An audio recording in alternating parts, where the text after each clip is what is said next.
Hey everybody, I'm Eugene Driscoll of ValleyIndy.org. Welcome to what I hope is a very quick navel gazing, the Valley Indy vlogcast. First of all, thanks to everyone who's been listening to the actual podcast, the audio only version of the podcast, Navel Gazing, which is available on Apple Podcasts, Google Play, Pandora, Spotify, etc., etc. The numbers have been really three digits, so that's pretty cool. I think the one I did over the weekend, which I didn't even really put anywhere other than on valleyindy.org, got something like 400 downloads. So that's really cool. If you were watching over the weekend, I did Valley Indy After Dark or After Hours. I don't know what I call it. I called it the 13th annual Halloween special. It's the first time I ever did it. I had a couple of people on talking about sort of horror and cult related movie stuff. Two very bad words got played on that podcast when it was live, and I apologize for that. I have a profanity filter here on my machine that you can't see right off camera, and it does a beep button, and I played it, but only I heard the beep. It didn't go through Zoom, it didn't translate. So I deleted that, uploaded a censored version. So sorry for anyone who had to endure that. I don't like, I don't know. Importantly, a week from today, 12 p.m. on October 18th, very important deadline. That is when I've asked all the candidates running for office, except the Board of Aldermen in Ansonia, to submit written responses to a few questions I sent out about a week ago. It's basically I'm trying to put together a voter's guide for Ansonia, Derby, and Seymour with just basic biographical information about the candidate, why they're running, that type of stuff. Very simple, very easy. I don't even have 50% at this point, so I hope people send it in. I don't know if there's a lot of ways to get your name out there other than lawn signs and knocking on doors, but the Valley Indy reaches an audience that possibly isn't in tune on the everyday affairs of what's happening in your city government. So it's a way to, it's a free ad essentially. Just send it in. In Ansonia this year, I'm trying to do a video version of that.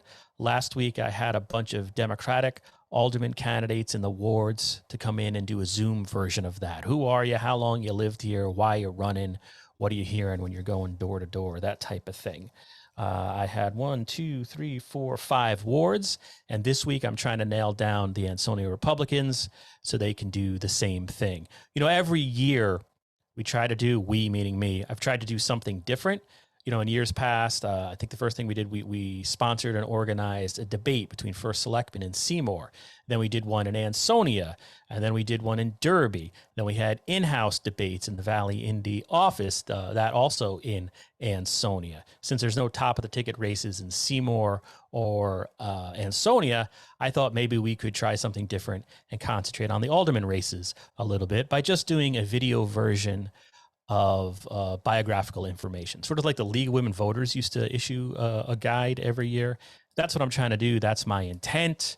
Anyway, if you're going to submit written, not testimony, but a written biography, you have until October 18th. I said Monday, October 18th at 12 p.m. Monday, October 18th at 12 p.m. I've tried to put this all over social media.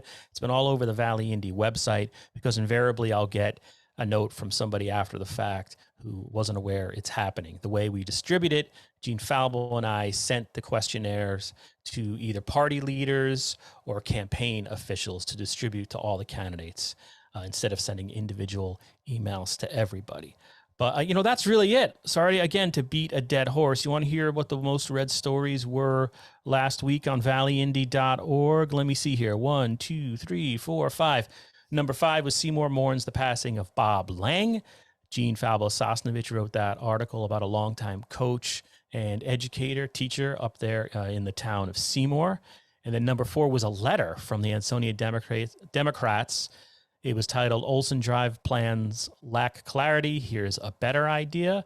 Number 3, Seymour football game security beefed up after a fight. If you missed that, there was a fight, I guess, between 2 Seymour High School female students. And then just after, it wasn't, from what I understand, it wasn't a melee. It was what it was. But afterwards, the Board of Ed and school officials noted that, okay, we'll have beefed up security just as a precautionary measure. Number 2, O'Malley, as in Sheila O'Malley, a finalist for economic development job in Seymour. She's currently the Ansonia economic development person. And grant writer, the Board of Selectmen is considering bringing her on like as a consultant or slash part-time basis in the town of Seymour. And she's a front runner. And then the most read story was something we just published last night and put on social media this morning. Valley EMT faces a long road to recovery. If you missed that, please go to valleyindy.org right now and check it out. You can learn how you can help Valley EMT, who he does work, I believe, in Ansonia and Seymour, was hit by a car a couple of weeks back. Serious injuries, but he's on the road to recovery. Young man, I think he's only 21. So check that out. That's really all I have at the moment. So again, thanks a lot, as always, for supporting the Valley Indy or not supporting the Valley Indy. Either way, if you're watching this, I appreciate your time. And I'll talk to you again soon. Now I have to hit stop. Stop recording.